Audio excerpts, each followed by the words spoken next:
It's fascinating. It's a good time to be in the refinery business, and it sounds like in the airline business too. Let me turn to every air traveler's favorite, parentheses, least favorite subject, and that's mask mandates. Last week, the CDC extended the current mask mandates for air travel and public transport generally through at least May 3rd. You wrote a letter co-written with the CEOs of United, American, Southwest, many of the major airlines, arguing that it was time to lift those mandates.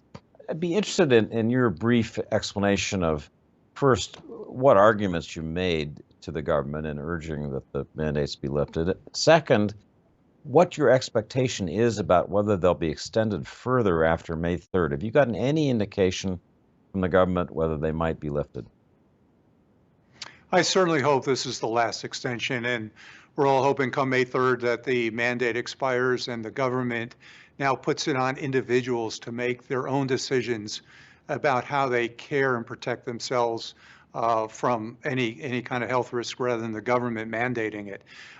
Masks are going to continue well past May 3rd. Customers, as well as our employees, will have the option to make their own decisions as to whether they wear a mask. I've said myself publicly, I may very well continue to wear a mask. At least that's an option I'll always have. We'll always be smart about that.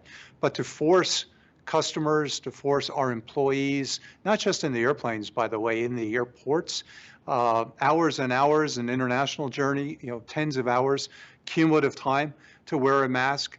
It's quite restrictive, quite confining. It creates a lot of frustration and anxiety in what has been a stressful period as travel has come back, and particularly for our employees, our airport employees, our pilots, our flight attendants, to have to work their entire shift day after day after day wearing a mask, and forcing our employees also to have to police the mask activities of customers on board. We've done it for 2 years, and it's time to move beyond that and now make that the responsibility of individuals. We know we have the cleanest air you'll find anywhere in the world, rivaling a hospital operating and surgery room setting. We know our planes are a sterile and very, very clean environment. You look at other sectors of the economy where there are no masks and many, many more people gathered in closer quarters.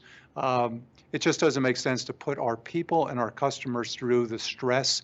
And that stress, candidly, is causing more harm on their emotional health and well-being than any physical reduction of COVID spread that one could ever expect that masks would stop.